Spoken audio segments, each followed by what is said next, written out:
आगे राज प्रिया को उसके घर लेकर आता है तो प्रिया कहती है मुझे इतनी भी चोट नहीं लगी थी जो तुम मुझे गोदी में उठाकर यहाँ पर लेकर आ गए। तो राज कहता है प्रिया मेरे सामने झूठ बोलने की कोई जरूरत नहीं है। मुझे पता है कि तुम तेज के सामने झूठ बोल देती हो ताकि उसे बुरा ना लगे, लेकिन तुम मेरे सामने तो सच बोल सकती हो ना। जब तुम्हें पता था कि तुम्हें चोट लगी है तो तुम्हें बाहर जाने की क्या जरूरत थी। तो प्रिया कहती है हमने कितनी मुश्किल से उस कल्प्रिट को पकड़ा था तो इस बात का सेलिब्रेशन करने के लिए हम बाहर गए थे। तो राज कहता है प्रिया मुझे पता है कि तुम तेज से बहुत प्यार करती हो, ये अच्छी बात है, लेकिन उसे प्यार करने के चक्कर में तुम खुद का ख्याल रखना कैसे भूल सकती हो। इधर तेज भी ये सारी बातें सुन लेता है तो उसे बहुत ही बुरा लगता है कि प्रिया इतने दर्द में थी लेकिन उसे इस बारे में कुछ पता ही नहीं था। आगे राज घर वापस जा रहा होता है तो यहाँ पर तेज राज को कहता है कि मुझे नहीं पता था कि प्रिया को चोट लगी हुई है। अगर मुझे पता होता तो मैं कभी भी ऐसा नहीं करता। एक्चुअली मेरे दिमाग में बहुत कुछ चल रहा था जिस वजह से मैं प्रिया पर ध्यान ही नहीं दे पाया। तो राज कहता है मेरे दिमाग में भी बहुत कुछ चल रहा था, इसका मतलब ये नहीं है कि मैं पास्ट को लेकर अपने प्रेजेंट को भूल जाऊं। तुम अपने दिमाग में इतना कुछ लेकर चल रहे हो लेकिन तुम्हें इन समय प्रिया का जरा सा भी ख्याल नहीं है।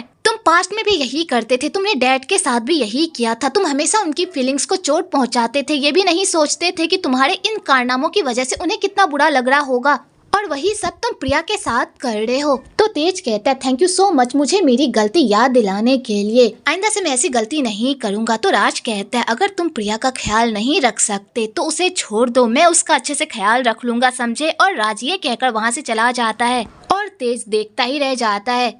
आगे प्रिया चेंज करके बाहर आती है तो तेज उसका इंतजार कर रहा होता है। तो प्रिया तेज को देखकर पूरी तरह से हैरान हो जाती है और कहती है तुम अभी तक नहीं गए। तो तेज कहता है मैं तुम्हारा ही इंतजार कर रहा था। और यहाँ पर तेज प्रिया को गोद में उठा लेता है तो प्रिया कहती है तुम ये क्या कर रहे हो, मुझे नीचे उतारो। तो तेज कहता है तभी राज ने जब तुम्हें अपनी गोदी में उठाया था तभी तो तुमने कुछ भी नहीं कहा, और अभी जब मैं उठा रहा हूँ तो कंप्लेन कर रही हो। तो प्रिया कहती है तभी राज ने मुझे अचानक गोदी में उठा लिया था और मुझे रिएक्ट करने का मौका ही नहीं मिला। तो तेज कहता है तुम्हारे पैरों में चोट लगी थी, फिर तुमने मुझे क्यों नहीं बताया। तो प्रिया कहती है मैं तुम्हें परेशान करना नहीं चाहती थी और ज्यादा चोट नहीं लगी है, तुम परेशान मत हो। तो तेज यहाँ पर प्रिया के जख्मों पर दवाई लगाता है और कहता है आइंदा से मुझसे कुछ भी मत छुपाना, तुम्हारी छोटी छोटी बात जानने का मुझे पूरा हक है। तो प्रिया कहती है ठीक है ना, अब से नहीं छुपाऊंगी, प्लीज मूड खराब मत करो। और यहाँ पर प्रिया तेज को चीयर अप करने लगती है ताकि उसे बुरा फील ना हो। दूसरी तरफ मुकमनी अपनी बेटी को रूम में लॉक कर देती है ताकि मीका अब बाहर आकर कोई और नई प्रॉब्लम खड़ी ना कर दे। तो मीका ये सब देखकर पूरी तरह से परेशान हो जाती है और वो उन लोगों को दरवाजा खोलने को कहती है, पर वो लोग दरवाजा खोलने के लिए तैयार ही नहीं होते क्योंकि मुकमनी ने उन लोगों को ऑर्डर दिया होता है कि वो मीका को घर से बाहर जाने ना दे जब तक वो इस केस को निपटा ना दे।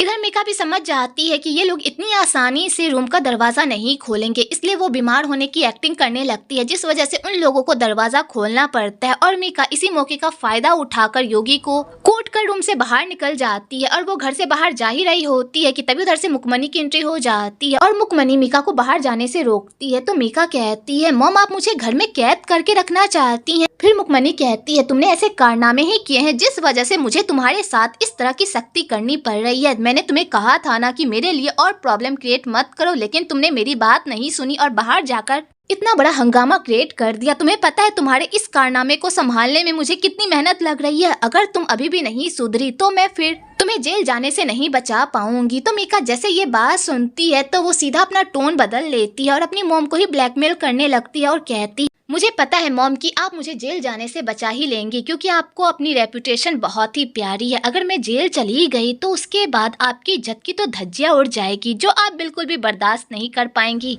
इसलिए जल्दी से मुझे इस प्रॉब्लम से बाहर निकालिए उससे पहले कि मेरा सब्र खत्म हो जाए। और मीका ये कहकर वहाँ से चली जाती है। तो मुकमनी अपनी बेटी की ये बातें सुनकर तो पूरी तरह से दंग रह जाती है और अपना सारा गुस्सा जाकर योगी पर निकालती है, उसे खूब कूटती है और उसे घर से बाहर भी निकाल देती है। तो योगी भी मुकमनी के ऐसे अत्याचार से पूरी तरह से परेशान हो गया होता है क्योंकि मुकमनी का जब मन करता है वो उसे कूट कर चली जाती है और बेचारा चुपचाप मार खा लेता है। पर इस बार योगी मुकमनी के अत्याचार से पूरी तरह से परेशान हो जाता है जिस वजह से वो उसका काम छोड़कर वहाँ से चला जाता है। दूसरी तरफ तेज जेल में रोनी से मिलने के लिए जाता है और वहां जाकर उससे माफी मांगता है क्योंकि कहीं ना कहीं रोनी की लाइफ बर्बाद होने में उसकी फैमिली का भी हाथ होता है। इसलिए यहाँ पर तेज रोनी से माफी मांगता है और उसे कहता है कि वो अपना बदला भूल कर अपनी लाइफ की एक नई शुरुआत करे। पर रोनी यहाँ पर तेज की एक बात भी नहीं सुनता और कहता है, तुम्हें लगता है कि मैं इतनी आसानी से तुम्हारा पीछा छोड़ दूंगा? तुमने मेरी लाइफ बर्बाद की है। जब तक मैं तुम्हारी लाइफ बर्बाद नहीं कर देता तब तक मैं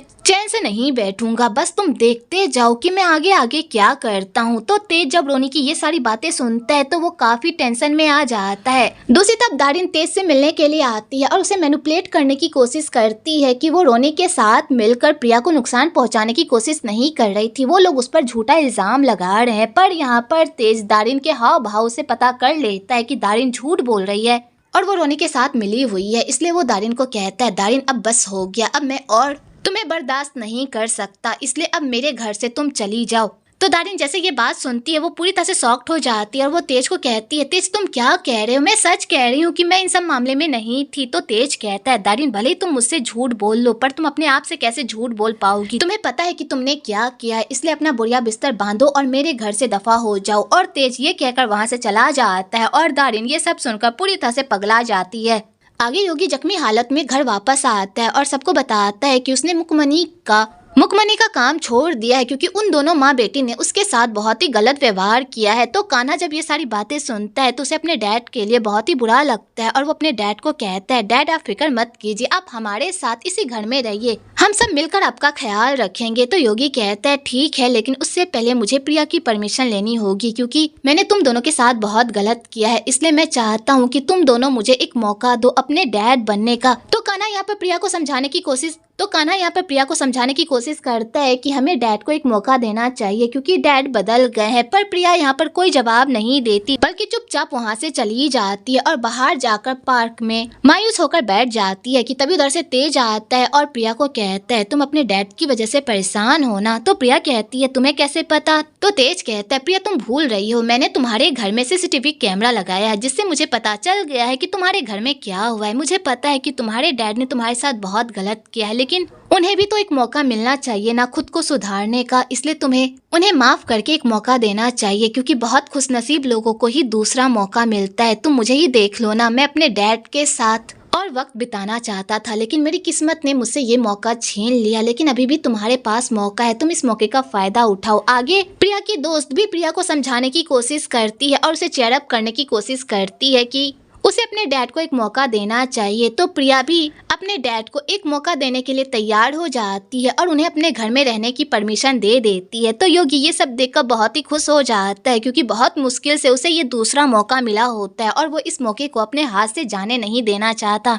इधर मुकमनी काम से घर वापस आती है तो यहाँ पर मेड उसे चाय सर्व करती है। तो मुकमनी उससे पूछती है कि तुम चाय क्यों सर्व कर रही हो, ये काम तो योगी का है ना? तो वो मेड उसे बताती है कि आपने ही तो उसे काम से फायर कर दिया था इसलिए वो चला गया। तो मुकमनी कहती है, वो तो मैं हमेशा उसे करती रहती थी लेकिन वो कभी भी नहीं जाता था, इस बार कैसे चला गया? दूसरी तरफ योगी अपने बच्चों के साथ एक घर में रहकर काफी खुश हो रहा होता है कि तभी उधर से प्रिया कान्हा कान्हा चिल्लाते हुए आती है। तो योगी उसे बताता है कि कान्हा और तेज को भूख लगी थी इसलिए वो दोनों खाना खाने के लिए बाहर गए हैं। तो प्रिया कहती है, अगर वो लोग जा रहे थे तो मुझे भी बता देते, मैं भी उन लोगों के साथ चलती। तो योगी कहता है, तुम्हें बाहर खाना खाने जाना है तो चलो मैं तुम्हारे साथ चलता हूँ। तो प्रिया कहती है, इसकी कोई जरूरत नहीं है। आगे योगी प्रिया को कहता है, मुझे पता है कि तुम मुझसे नाराज हो क्योंकि मैं एक अच्छा बाप नहीं बन पाया, लेकिन अब मैं पूरी कोशिश करना चाहता हूँ तुम लोगों का एक अच्छा बाप बनने के लिए। तुम्हें पता है मैं इस दुनिया का बहुत ही खुशकिस्मत इंसान हूँ कि तुम दोनों मेरे बच्चे हो और तुम दोनों बहुत ही बदकिस्मत हो कि मैं तुम दोनों का बाप हूँ। मुझे पता है कि मैंने बहुत गलतियाँ की है लेकिन अगर तुम मुझे एक मौका दो तो मैं अपनी गलतियों को सुधारने की कोशिश करूंगा। तो प्रिया ये सारी बातें सुनकर काफी इमोशनल हो जाती है और वो बिना कुछ कहे ही वहाँ से जाने लगती है। तो योगी भी उसके पीछे जाने लगता है जिस चक्कर में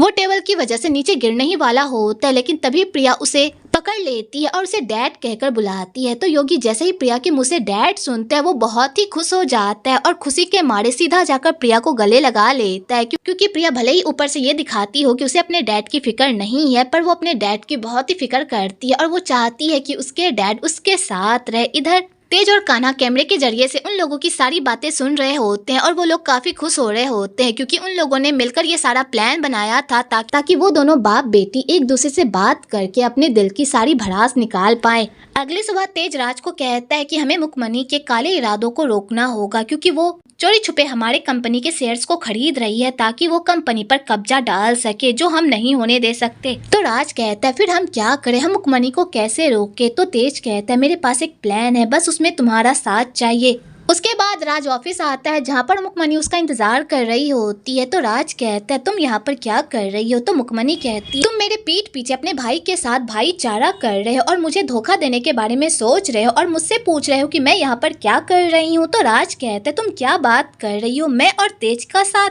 तुम्हें गलतफहमी हो रही है, मैं तेज की साइड नहीं हूँ बल्कि तुम्हारी साइड हूँ। तुम्हारी वजह से तो मुझे ये कंपनी मिली है, तो मैं तुम्हारी साइड छोड़कर उस तेज के पास क्यों जाऊंगा। तो मुकमनी कहती है ऐसी बात है, लेकिन आजकल तो तुम अपने भाई से कुछ ज्यादा ही मिल रहे हो। तो राज कहता है वो तो बस उस रोनी की वजह से मैं तेज के साथ था, वरना मैं तुम्हारी साइड हूँ। तुम्हारी वजह से मैं तेज के आसपास घूम रहा हूँ ताकि मैं ये पता लगा सकूं कि वो तुम्हारे खिलाफ क्या प्लानिंग करने की कोशिश कर रहा है। तो मुकमनी कहती है तुम्हारे कहने का क्या मतलब है, वो क्या प्लानिंग करने की कोशिश कर रहा है। फिर राज कहता है तेज तुम्हें तुम्हारी बेटी मीका की वजह से बर्बाद करने की कोशिश कर रहा है, जल्दी से उस केस को सुलझाओ, उससे पहले वो मीका को जेल में भेज दे। तो मुकमनी जैसे ये बात सुनती है वो पूरी तरह से शॉक्ड हो जाती है और वो राज को कहती है कि वो किसी तरह इस मामले को हैंडल करे। आगे राज प्रिया को इस केस पर कॉम्प्रोमाइज करने को कहता है और उसे ढेर सारे रकम भी ऑफर करता है। तो प्रिया को भी राज का ये प्रपोजल अच्छा लगता है क्योंकि इस मामले को ज्यादा आगे घसीटने से उन लोगों को ही प्रॉब्लम हो सकती है, इसलिए वो इस मामले को पैसे से रफा दफा कर देती है। आगे तेज को जब इस मामले में पता चलता है तो वो प्रिया पर बहुत ही गुस्सा करता है कि तुम पैसों से इस मामले को रफा दफा कैसे कर सकती हो, कहीं ऐसा तो नहीं है कि पैसों की चकाचौंध ने तुम्हारी अकल पर पट्टी डाल दी है। तो प्रिया जब तेज के मुंह से ये सारी बातें सुनती है तो उसे तेज पर बहुत ही गुस्सा आता है और यहाँ पर इन दोनों की लड़ाई हो जाती है और प्रिया गुस्से से वहाँ से चली जाती है। आगे राज चोरी छुपे इन दोनों की लड़ाई की सारी बातों को रिकॉर्ड कर लेता है और उसे जाकर सीधा मुकमनी को सुना देता है ताकि वो मुकमनी को ये